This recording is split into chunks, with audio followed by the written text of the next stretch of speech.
Hello बच्चों। आज हम लोग law of parallelogram of forces पढ़ेंगे।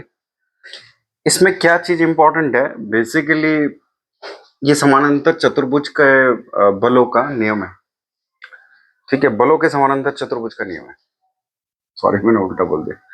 ये है इसको कैसे करते हैं। इसमें आपको ये पता होना चाहिए कि कोप्लानर, इसमें हम कंसीडर क्या करेंगे। हम इसमें कंसीडर करेंगे हम इसमें टू को planar and concurrent forces, right, at a point. ठीक है, at a point। जैसे मैंने क्या किया, एग्जाम्पल, फॉर एग्जाम्पल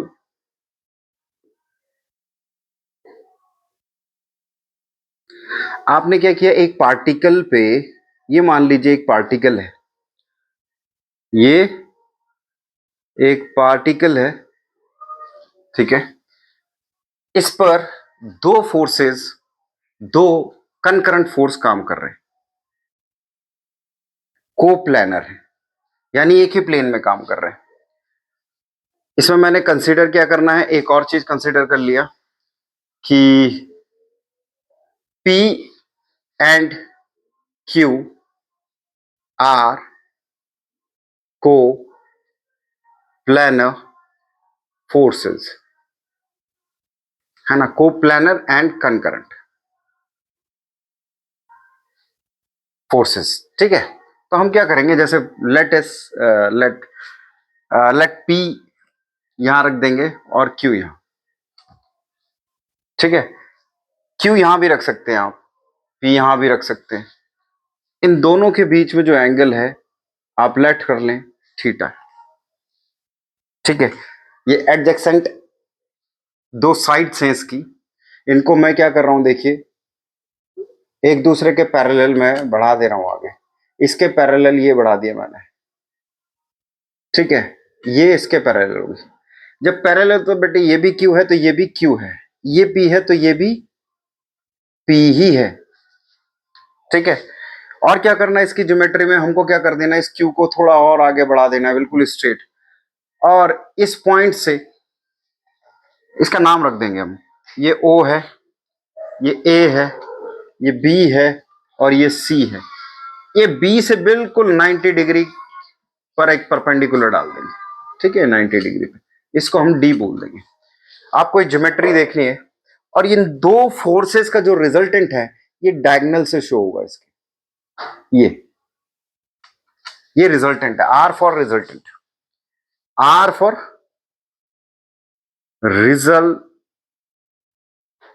रिजल्टेंट।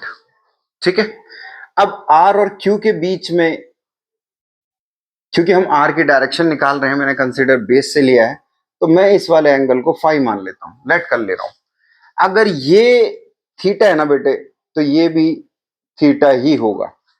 इसमें एक और चीज आपको देखनी है कि जब ये P, देखो अब एक चीज देखो आप यहां, अगर किसी पार्टिकल पे एक फोर्स काम करता है और किसी एक एंगल पे काम कर रहा होता है, मुझे नहीं पता ये बेस से कितना एंगल बना हुआ है, बेस से, तो बेटे जहां भी बेस से पूछा जाएगा वो कंपोनेंट इसका कॉस थीटा हो जाएगा, और जो वर्टिकल कंपोनेंट होगा वो एफ साइन थीटा हो जाएगा। ठीक है, इसी एफ के ये दोनों ही क्या है, ये दोनों कंपोनेंट है। और ऐसा होता क्यों है, यहां पे भी देख लीजिए आप, अगर मैं इसको ऐसे कर दूं तो इसके पैरेलल ये है, तो यानी ये एफ साइन थीटा हो जाएगा। यहां पर मैं अगर पाइथागोरस थ्योरम लगाऊं तो F square equal to F square आ जाएगा, क्योंकि ये F square cos square theta है और ये F square sine square theta है, बेस का स्क्वायर और परपेंडिकुलर का स्क्वायर। तो यहां से पी एफ स्क्वायर कॉमन ले लोगे तो cos square plus sine square equal to 1 होता है, इक्वल। इस वजह से ये दो कंपोनेंट में हम इस तरीके से फोर्सेस को तोड़ सकते हैं। तो ऐसे यहां तोड़ देंगे, ये देखो, ये आपको देखना है, ये P है, तो अगर मैं यहां तोड़ता हूं तो ये हो जाएगा P साइन थीटा बेटे, और यहां हो जाएगा P कॉस थीटा हो जाएगा। क्योंकि ये बिल्कुल सीधा लगेगा ऐसे, तो ये इसके पैरेलल हो जाएगा, तो ये P साइन थीटा हो जाएगा, ऐसे पैरेलल हो जाएगा। ठीक है, अब एक चीज और देखनी है आपको। आपको इसमें राइट एंगल ट्राइंगल देखना है कि जो ओ डी बी है, इसमें आपको पाइथागोरस लगा देनी है, पाइथागोरस थ्योरम लगा देनी है। कैसे लगेगी, मैं यहां थोड़ा सा रफ कर दे रहा हूं, यहां आप देख लीजिएगा।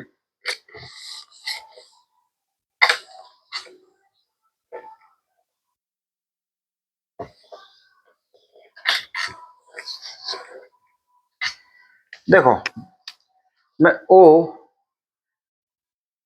ओ B D sorry O D B, ये राइट एंगल ट्राइंगल है, इसमें पाइथागोरस थ्योरम लगेगी।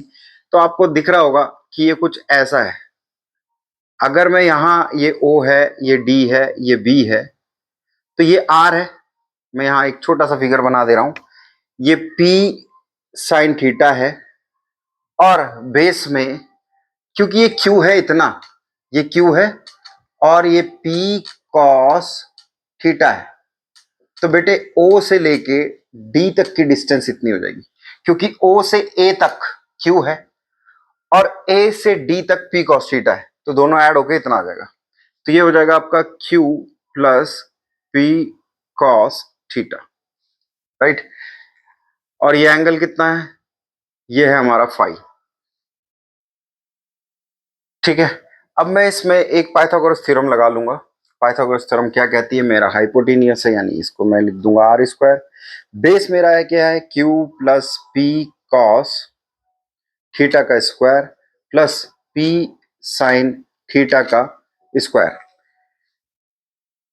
बस मेरा काम हो गया। मैं इसको a प्लस बी के होल स्क्वायर से खोल दूंगा, ये हो जाएगा Q square plus P square cos square theta plus 2PQ cos theta plus P square sine square theta, right. इसको और इसको एक साथ लिख लेंगे, तो इसमें P स्क्वायर कॉमन आएगा, तो cos square theta plus sine square theta 1 होता है, तो डायरेक्ट हम लिख देंगे यहां से ऐसे P square plus 2PQ cos theta. ये हो गया आपका R, ये R स्क्वायर है, यहां R हटा दिया मैंने, ये बन गया। ठीक है, तो ये है वो रिजल्टेंट जिसको हम फाइंड आउट करते हैं। दूसरी बात, इसके अंदर हमें एक डायरेक्शन निकालना होता है। डायरेक्शन देख लो आप कैसे निकालते हैं। तो डायरेक्शन के लिए क्या करना होता है, हमको इसी राइट एंगल ट्राइंगल में टेन फाई निकालना है। तो कितना हो जाएगा, P sine theta perpendicular upon base, perpendicular upon base Q plus P cos theta, ये हो गया। ये हमारा डायरेक्शन है। बस इतना ही है इसके अंदर, ज्यादा कुछ है नहीं। मैं एक बार और रिवाइज कर देता हूं, फटाफट से आपको समझ में आ जाएगा।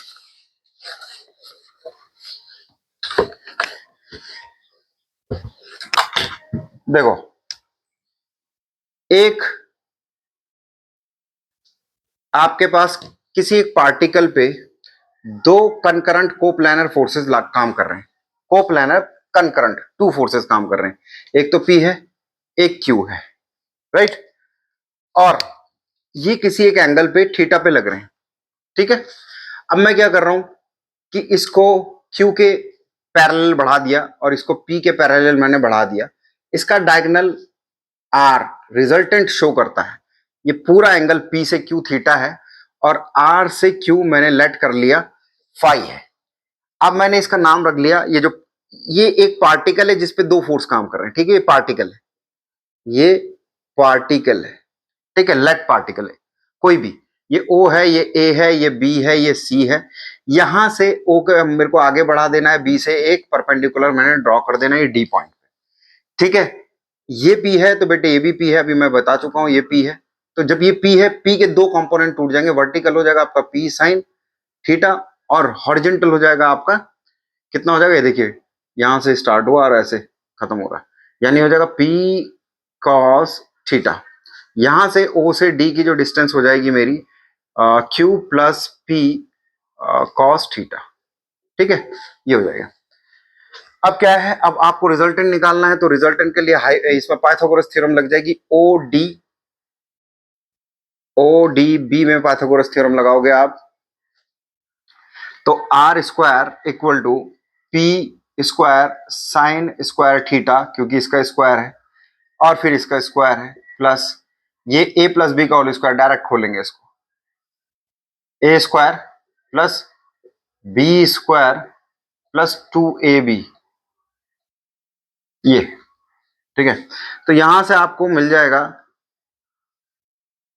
P square plus Q square plus 2pq cos theta. हो गया, फिनिश। ये रिजल्टेंट है। अगर मुझे डायरेक्शन निकालना है, डायरेक्शन अगर मुझे निकालना है तो tan phi, डायरेक्शन क्या होगी मेरी, जो रिजल्टेंट है और कोई भी एक फोर्स, ऐसा जरूरी नहीं है। अभी देखो, पहले मैं बता देता हूं, ये परपेंडिकुलर और ये बेस, तो P sine theta upon Q plus P cos theta, ये है हमारी डायरेक्शन। हम इस तरीके से निकाल लेंगे। अच्छा, कुछ बच्चों के दिमाग में ये भी आता है, मैं बता देता हूं, इसको रफ कर दे रहा हूं। जो मैं समझता हूं कि बच्चों के दिमाग में आता होगा कि जैसे ये है, एक पार्टिकल है, मैंने एक फोर्स ये ले लिया, एक फोर्स ये ले लिया, ठीक है, ये एक एंगल पे है फाई, थीटा पे, सॉरी, इसको मैंने ऐसे बढ़ा दिया और इसको मैंने ऐसे बढ़ा दिया, इसका रिजल्टेंट हो गया ये आर, ये है पी, ये है क्यू। क्यों मैं इसी पे, इसी पॉइंट से मैं, ये ए है, ये ओ है, ये सी है, क्यों मैं इससे परपेंडिकुलर इधर डाल रहा हूं? भाई परपेंडिकुलर तो इधर भी डल सकता है, क्या दिक्कत है? बिल्कुल डल सकता है। आप इस ट्रायंगल के लिए भी काम कर सकते हैं, कोई दिक्कत नहीं है, क्योंकि अगर ये फाई है तो ये भी क्या हो जाएगा, फाई हो जाएगा। आप इस तरीके से भी करेंगे तो भी कोई दिक्कत नहीं होगी, सेम रिजल्ट आएगा, result will be same all the time, क्योंकि कैलकुलेशन में तो कोई गड़बड़ी होगी नहीं। ठीक है, thank you, thank you so much. आप मेरी वीडियो को अगर आप पसंद करते हैं तो उसको सब्सक्राइब करें, ज़्यादा से ज़्यादा लाइक करें। Thank you so much.